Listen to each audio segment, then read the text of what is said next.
Welcome back, A Plus fam. Today I got something special for you guys. The past couple weeks I've been getting a lot of questions about hip mobility. So today I wanted to show you guys some versions of a hip hinge, okay, and take you through a few progressions of that, okay? The hip hinge is probably the most important bodyweight exercise that you need to master. It takes care of the posterior chain, in other words, your butt, your hamstrings, your back, and then obviously just all those untrained spots that most of us forget. So stay tuned. For the first version of the hip hinge, okay, I have a dowel, or AKA a stick. You can use a broomstick. In fact, you actually don't really have to use this, okay, but I definitely have some of my clients use it, and if we have the shoulder mobility and able to do it, we'll definitely go ahead and do so. We'll go ahead and go without the dowel first.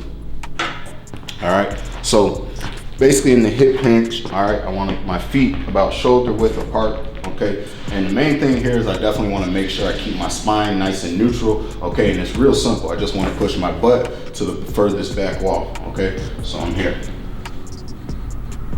And when I come back up, I want to grab those glutes and my hammies, all right? I shouldn't necessarily be using my lower back here. Glutes and hammy nice and tall. All right, I'll go ahead and show you with the dowel as well. All right, so take this dowel. All right, you kind of want it placed right on the top, or my hand placement, I should say, for my lower hand, right on the top side of my butt, okay? And my top hand right around that back of my head area, okay? And what the stick enables us to do, or I should say, doesn't allow us to do, I should say, is it doesn't allow us to have any bend in our spine, and it makes us kind of stay neutral, okay? And obviously, if you're not getting as much range of motion, that just must mean we're a little tighter in the hamstring area, okay? So once again, pushing that.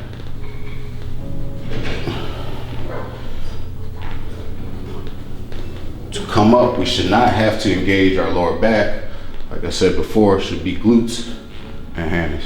The next progression of the hip hinge is going to be the single leg staggered hip hinge, okay? So we're gonna simply want to place one foot in front of the other, okay? And then with my lead leg, that's gonna stay in front, and then I'm gonna stagger my back leg, okay? And we're gonna be about shoulder width apart here again, once again, so you can see from the front, but now I'll go ahead and take it to the side. All right, so now from here, I'm gonna take that front foot, and in a sense, I'm going to kind of place my heel on the ground, all right, not necessarily in the balls of my feet. So now I have kind of like an anchor or a little more leverage, all right? And then I also want to be conscious of the detail of just kind of turning my hips inwards so I'm not all the way off balance, okay? From here, with my back leg, I want to go ahead and use it as a tripod, okay? My big toe, my pinky toe, and my heel should be placed on the ground, okay? And from here, once again, we're going to push our butt to the back wall. Hold for a second there. Squeeze those glutes at the top.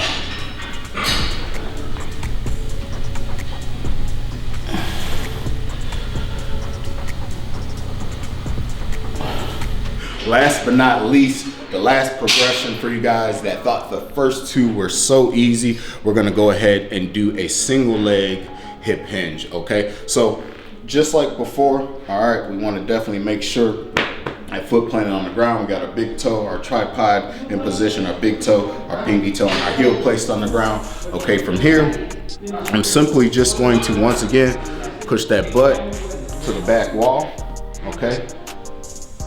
And as I'm here, I want to make sure this back leg glute is squeezed as well, okay?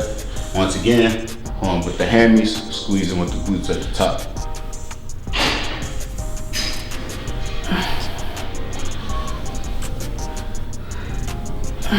To wrap up, you guys, what we did today, like I said, we went over the hip hinge. Like I said before, it's definitely one of the body weight exercises that we want to master, okay? Like I said, a lot of us leave these muscles untrained, okay? Like I said, on the posterior side.